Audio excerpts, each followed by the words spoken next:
I know I'm wicked late with my Q2 low spend update, but better late than never to spill my financial guts to the internet, right? If you're also doing a low spend year, give this video a thumbs up. Hey all, I'm Kara Perez, author of Money for Change, money nerd extraordinaire, and if you don't know, person who is doing a low spend year in 2025. And honestly, y'all, I really thought that this low spend year was gonna be super duper easy for me because I'm not a big spender in general. Like, I don't spend my free time browsing websites. I don't spend my weekends like out at the mall or at thrift stores shopping. I mean, I don't even really go out to eat that often. So I was like, this is gonna be no problem. I'm so ready for this. But what do the numbers really say? There's a Jay-Z quote that I live by, which is men lie, women lie, numbers don't. So without further ado, let's get into those numbers. Actually, also just like a little more ado before we get into it. I know my bangs are in my eyes. I recently got a lot of feedback on that over on the financial diet, but I am growing out my bangs, and when I part them in the middle, I look insane. They're not quite long enough for that yet, so I still have to wear them like this. I'm sorry. I'm sorry. I can't see anything either. I know it's annoying for all of us. First of all, let's touch base with my low spend year rules. At the beginning of the year, I made rules for myself about like categories that I was not going to buy anything in, categories I was allowed to replace if they ran out, and categories that weren't going to apply. So obviously things like housing and food, I was going to spend money on those. That's essential to living. Some of my no buy categories were things like clothing, new technology, new makeup, home decor. Those were all areas that I was going to strive to buy nothing in for the whole year. And then other areas like deodorant, if I ran out of deodorant, I was allowed to replace deodorant, but I wasn't allowed to go out and buy like 8 types of deodorant just for the hell of it. With all of that in mind, here's my Q2 spending. First up, housing. I spent $7,378. That is my mortgage, my property taxes, my home insurance, and an additional $55 a month to my mortgage principal. I'm trying to pay off my mortgage early, and so I throw a little extra at it each month. This is a joint expense. This $7,378 is split with my partner, but not 50-50. I pay more towards the mortgage. I pay more towards the extra mortgage. It's not 50-50. I didn't break it down. I'm sorry. I didn't break it down exactly, but it's roughly like a 60-40. I pay 60%, T-Bone pays 40%. Along the lines of housing, utilities, I spend $141.94. This is just my half. We do split utilities 50-50. And utilities for us include electric and internet. This does not include heating oil, which is how we heat our house and how we do hot water. I did not have to buy heating oil in Q2, so it's just not a Q2 expense. Restaurants, $174.60. Again, this is just me. My partner and I split restaurants 50-50 when we're eating together, but this $174 includes a couple of me just like going out for coffee by myself, taking myself out for lunch, things like that. Car insurance, $359. This is just my half, and I always pay car insurance in 6-month chunks, so I don't pay every single month. Health insurance, $984. Again, just me. My partner and I are not on the same health insurance plan. Like, neither one of us has a job that provides health insurance for the other person. I am on the Massachusetts Health Connector, which is the Massachusetts version of the ACA. I was very briefly on T-Bone's health insurance, but then he got laid off. So we both lost that health insurance. It was very affordable, but it honestly wasn't that good. So, you know, whatever, get out of here. Next, house stuff, $65.06. So this is like the money that I'm spending at Lowe's. And if you go back and watch my Q1 video, you will know that $65.06 is a huge win. I'm finally at the point where my house is not bleeding me dry. The first year of homeownership was crazy expensive, crazy expensive. And at this point, I've talked a lot about this on social media and on this channel. I really don't know if I would recommend buying a house to people. I've only been at it for a little over a year, but it has been so dumb expensive that I don't understand the real estate, like the real estate evangelists. It's crazy to me. But I'm thrilled that now the major projects have stopped. We are not buying a ton of like furniture or things like that anymore. It's so nice. Though, as you'll see in my next expense, I am still paying for this house because I have window debt. So in Q2, I spent $838 on window debt. I replaced all of the windows in my house.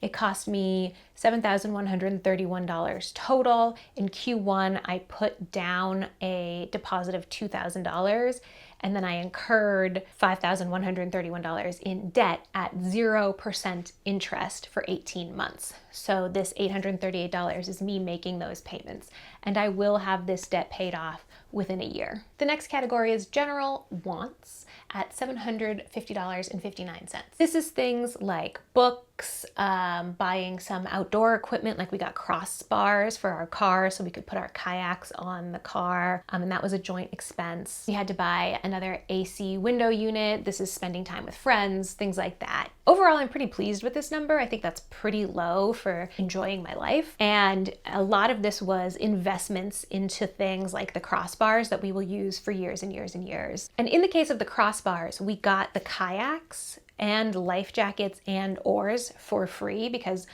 we got hand-me-down kayaks from people who had bought them 20 years ago and no longer wanted them taking up space in their garage. And we said, we're trash pandas, we'll take that, thanks. And so only having to dish out for the crossbars, but being able to pick up the hobby of kayaking feels like a huge win. And we've been kayaking a bunch in the summer. It was such a good summer for kayaking. So I'm like really pleased with this amount of money. And then finally, donations, $15.50 on my personal donations and $100 through my business. To explain the difference there, so I have a Patreon and I would love it if you became a member if you want to support the channel and support this type of content. And I save 1% of my Patreon income every single month. And when it adds up to a number that I like, generally between $50 and $100, I give it away. I have given it away to my audience to help them pay down debt. And this time I donated it to, I call it the Bravely Mutual Aid Fund. And most recently I made a $100 donation to the, I hope I'm saying this right, Acacia Center for Justice, which helps provide access to legal resources for immigrants at risk of detention or deportation. And that's a cause that I support fully, wholeheartedly. You know, I'm standing 10 toes down on. I am the child of an immigrant.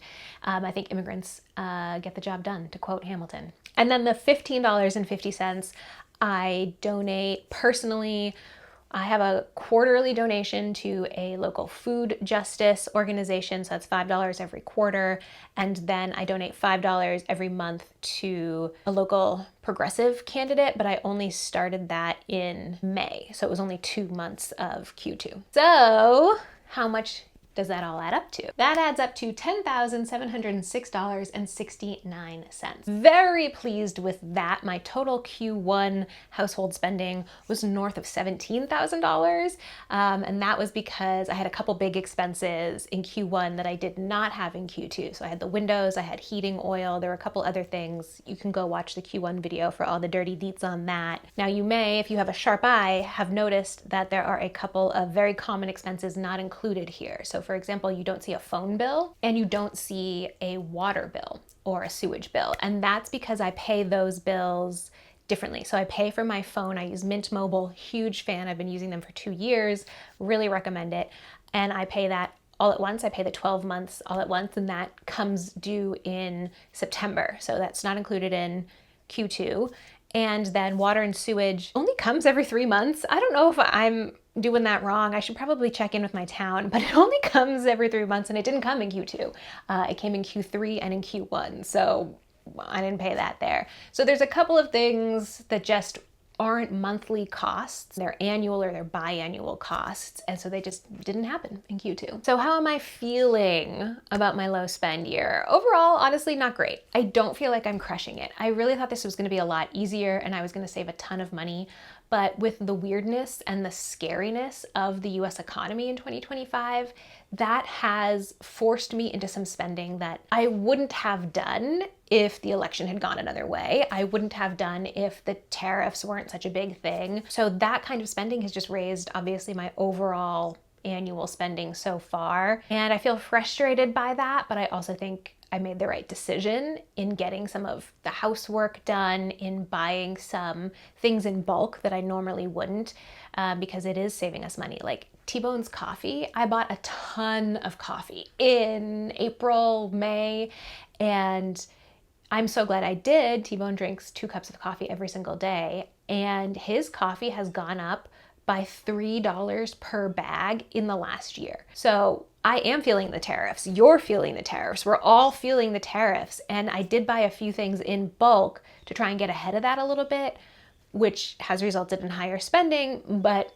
ultimately is going to result in more savings down the line. So it's kind of I feel a little bit between a rock and a hard place with some of my spending because of these external forces. But there are lots of bright spots. Like I mentioned with the kayaks, we've been so blessed by the hand-me-downs from our larger community, both people we know and people we don't. People are just constantly getting rid of stuff, and I'm like, yes, thank you, I will take that. We were able to put in a walkway at our house for $60. We only had to buy 1 tool for the walkway. We got the pavers for free, we got the sand for free. T-Bone did all the labor. Shout out T-Bone. So I feel like that's an amazing thing that added value to my house. And I don't know about if it added financial value to my house, but it added daily value to my house because I can get in and out of my house more easily now. And that was something that we were able to do for an unheard of price because of our community. My partner and I are very outdoorsy, so we spend a lot of time swimming, kayaking, hiking, biking, all of which are pretty low cost activities for us because we thrift or we get for free the tools that we need to do that, right? We got the kayaks for free.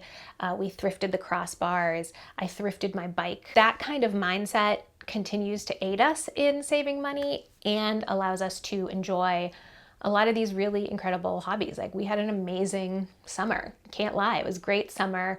Lot of time outdoors, which is really just very healing for us and where we enjoy spending our time and our money. So clearly we're already in Q3. I will try and get the Q3 update out on time. But yeah, that's where I'm at with my low spend year. I would love to hear from y'all. If you liked this video, go ahead, give us a thumbs up and make sure to hit subscribe.